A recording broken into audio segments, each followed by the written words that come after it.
রাজনীতিতে জাতীয়তাবাদী যুবদলের ভূমিকা নিয়ে বেশ আলোচনা আছে, আছে সমালোচনাও। সেসব আলোচনা এবং সমালোচনার উত্তর আমরা জানব। আজ নিউজ 24 ডিজিটাল স্টুডিওতে রহমানীর সাথে অনুষ্ঠানে উপস্থিত আছেন জাতীয়তাবাদী যুবদলের রাজনীতিতে বেশ সক্রিয় মুখ এবং তিনি রাজপথেও বেশ সক্রিয় ছিলেন। জাতীয়তাবাদী যুবদল ঢাকা মহানগর উত্তরের আহ্বায়ক শরীফ উদ্দিন জুয়েল।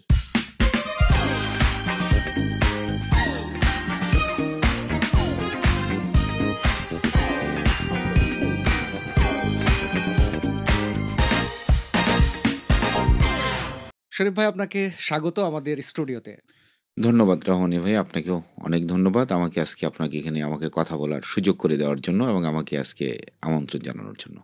আচ্ছা, এখন আপনাদের দেখলেই আমার প্রথম যেটা জানতে ইচ্ছে করে যে এখন কেমন আছেন?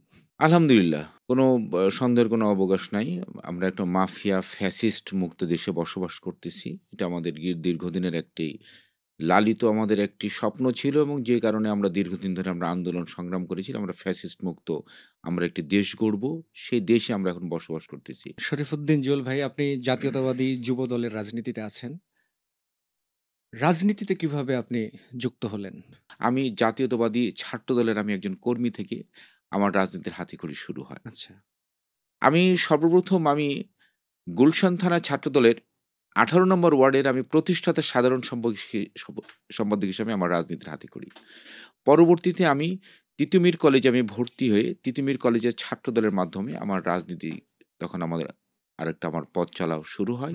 সেখান থেকেই ছাত্রদলের বিভিন্ন স্তর পার করে এবং যুবদলের বিভিন্ন স্তর আমি একের পর এক পার করে বর্তমানে আমি যুবদল ঢাকা মহানগর উত্তরের আহ্বায়কের দায়িত্ব পালন করেছি। প্রশ্নটা মাথায় আসে দেখলে আপনাদের যে মামলা কয়টা? আমার নামে বর্তমানে রাজনৈতিক মামলা আমার ৩১৭টা।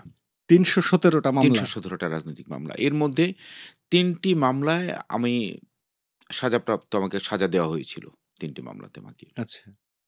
এবং আমি ৩ বার জেল খেটেছি।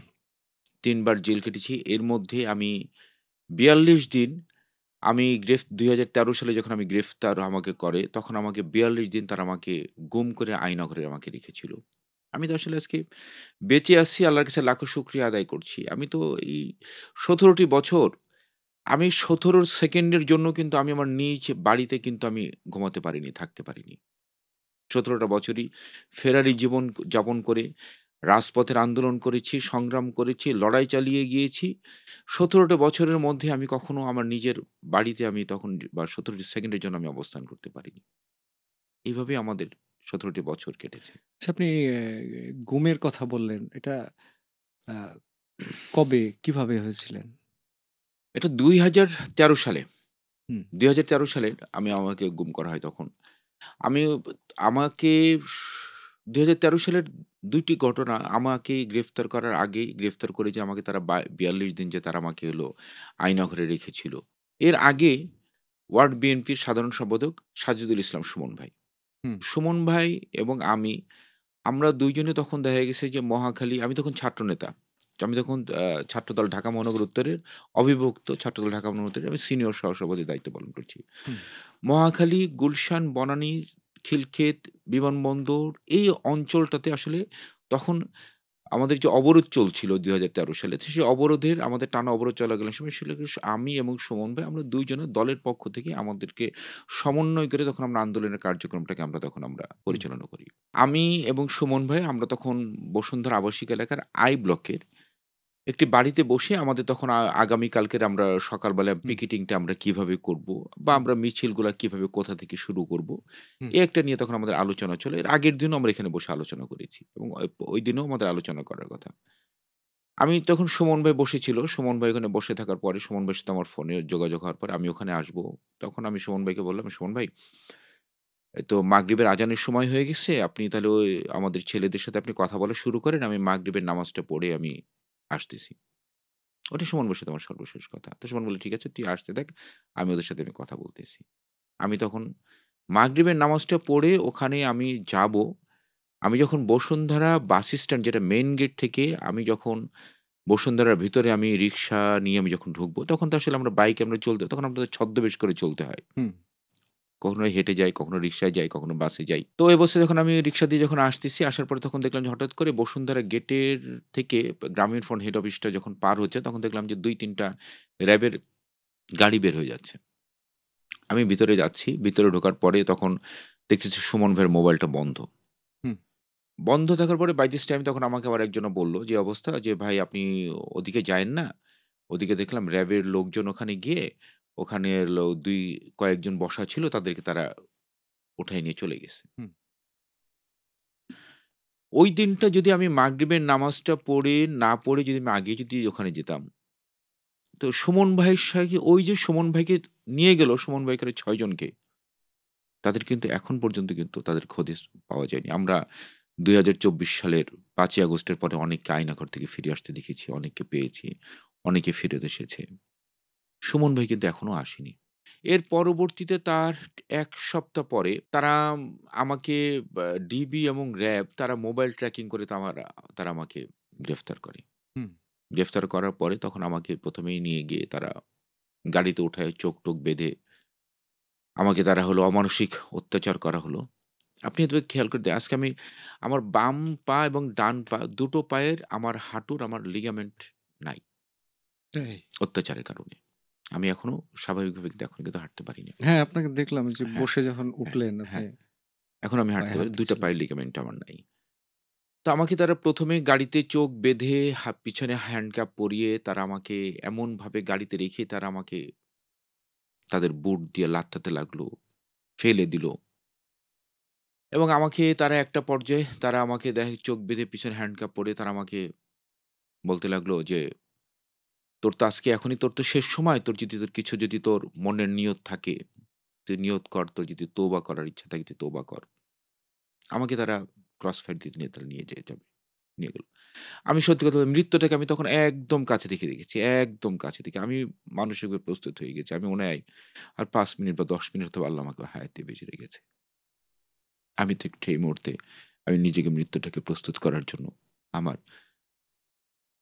মৃত মায়ের জন্য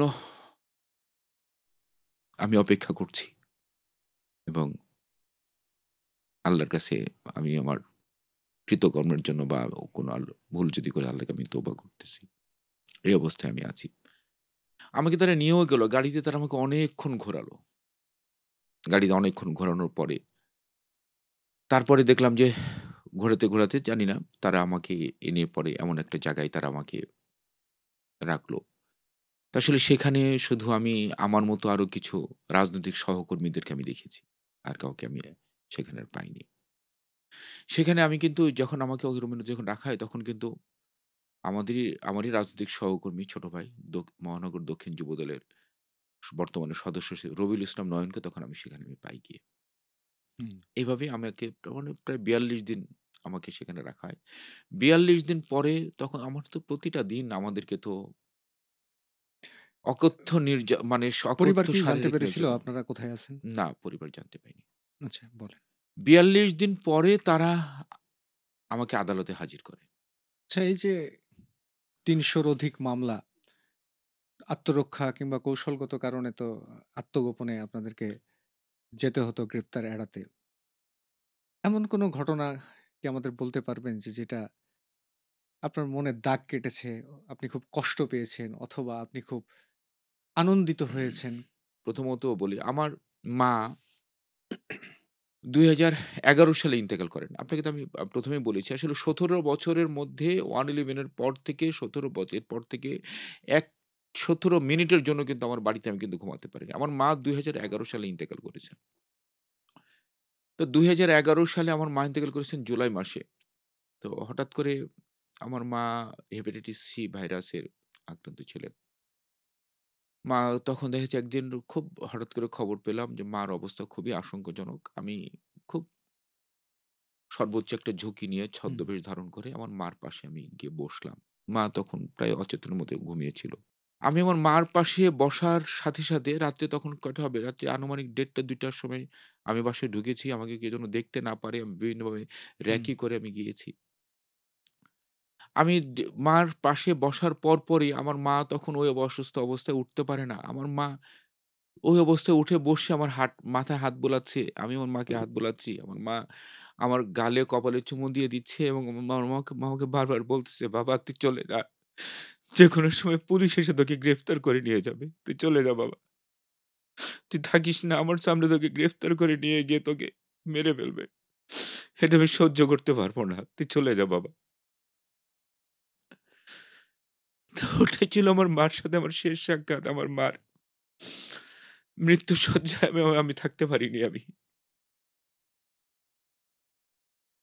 এটা একটা ছেলে হিসাবে আমি আমার মা অসুস্থ মাকে দেখতে গিয়েছি। আমার মা আমাকে বলছে, "বাবা আমার কিছু হবে না, তুই চলে যা।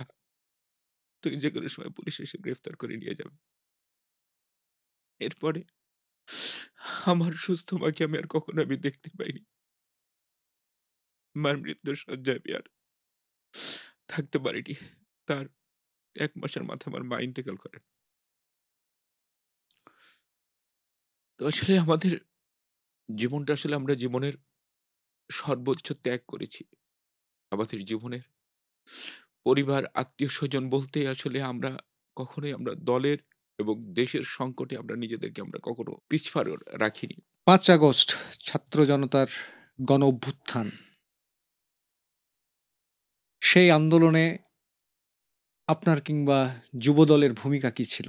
আমাকে সরাসরি আমাদের দলের পক্ষ থেকে আমাদেরকে নির্দেশনা দেওয়া হয়। যেমন আমি উত্তরা আজমপুর, আমির কমপ্লেক্স, বিএনএস সেন্টার দিক দিয়ে আপনার হলো যমুনা ফিউচার পার্কের সামনে নর্থ সাউথ আইভিনিউ ওখানে যে একটা স্পট হয়েছে হুম। এবং বাড্ডাতে ব্র্যাক ইউনিভার্সিটি এবং রামপুরা টিভি সেন্টার। আসলে এই প্রতিটা জায়গাতে কিন্তু আন্দোলনে কিন্তু যুবদলের পক্ষ থেকে কিন্তু আমাকে কিন্তু সমন্বয় করে কিন্তু সে আন্দোলনটা সমন্বয় করে কিন্তু আমি নেতৃত্ব দিয়েছি ঐদিন।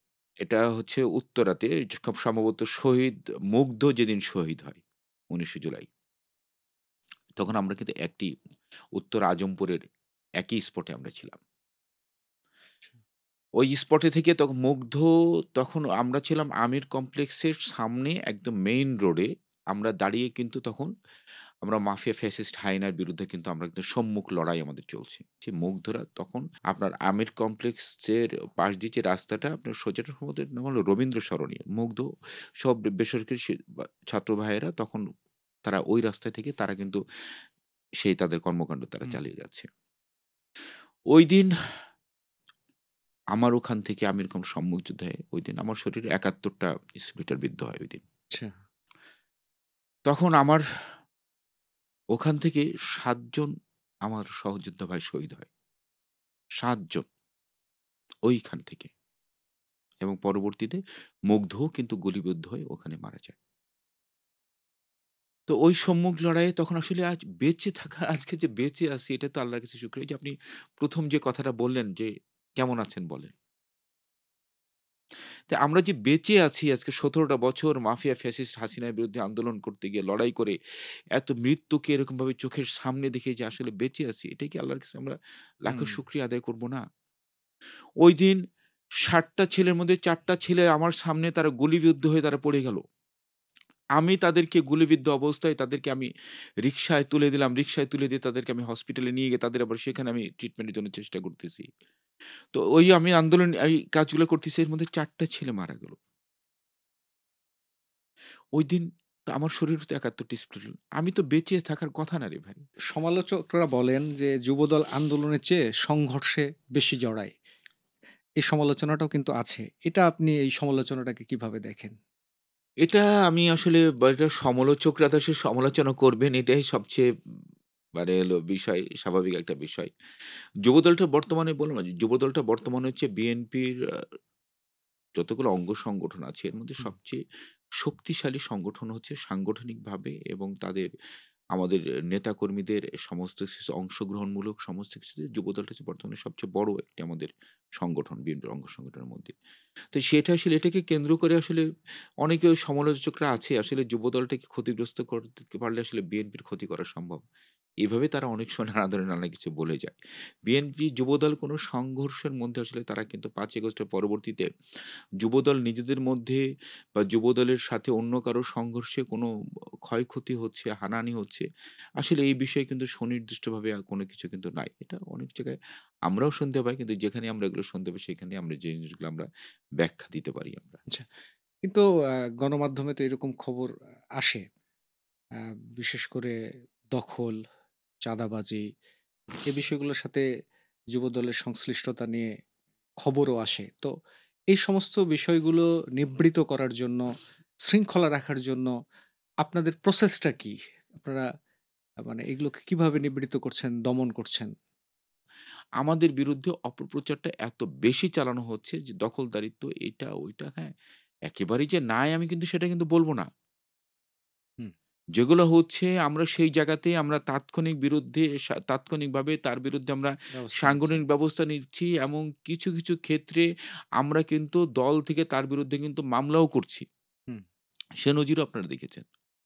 আচ্ছা ভাই, আপনি একটা কথা বলেন তো, অতীতে কি বাংলাদেশের রাজনীতিতে আপনি কখনো দেখেছেন কোন দল তার নিজের দলের নেতার নামে মামলা করে বা তার বিরুদ্ধে এই ধরনের কাজের সঙ্গে হুম, ব্যবস্থা নেয়? বাংলাদেশের রাজনীতিক ইত্যাদি কেটে কিন্তু এই চর্চাটা কিন্তু ছিল না। হুম, হুম, এই চর্চাটা কিন্তু আমাদের বিএনপির ভারপ্রাপ্ত চেয়ারম্যান জনাব তারেক রহমানের নির্দেশে কিন্তু এই কিন্তু নতুন ধারার রাজনীতি কিন্তু হুম, হয়েছে, যে অপরাধী যদি যেই হোক না কেন, শুদ্ধি অভিযান যদি করতে হয় আগে নিজের দলের বিরুদ্ধে থেকে উনি শুরু করছেন। হুম, আমরাও করছি, আমাদেরকে দিয়েও করাচ্ছেন, আমরাও করতেছি এবং ব্যবস্থা কিন্তু আমরাও নিতেছি। তাহলে হুম, কেন এত অপপ্রচার? আমরা তো একটা সাধুবাদ তো এখনো পর্যন্ত পেলাম না কোন জায়গা থেকে। যে না, বিএনপির ভারপ্রাপ্ত চেয়ারম্যান তারেক রহমানের নির্দেশে তার দলের বিরুদ্ধে সে ব্যবস্থা নিচ্ছে। আমরা একটা সাধুবাদ জানাই। কই? আমাদের যুবদলের পক্ষ থেকে তো একটা সাধুবাদ আমরা পেলাম না। সামনে তো নির্বাচন। নির্বাচন করবেন? করলে সেটা কোথা থেকে? আমি একজন তরুণ রাজনীতিক হিসাবে আসলে আমি নির্বাচন করার বিষয়ে আমি আগ্রহ প্রকাশ করেছি। আমার দলকে আমি আমার আগ্রহের কথা জানিয়েছি এবং নির্বাচন করার জন্য আমি আমার জন্মভূমি কুষ্টিয়া ১ দৌলতপুর উপজেলায় আসনে আমি হুম, নির্বাচনের জন্য আমি প্রস্তুতি নিচ্ছি এবং সেখানে আমি সাধারণ মানুষ এবং সর্বস্তরের মানুষের সাথে আমি এখন যাচ্ছি। তাদের সাথে কর্মকান্ডগুলো চালিয়ে যাচ্ছি।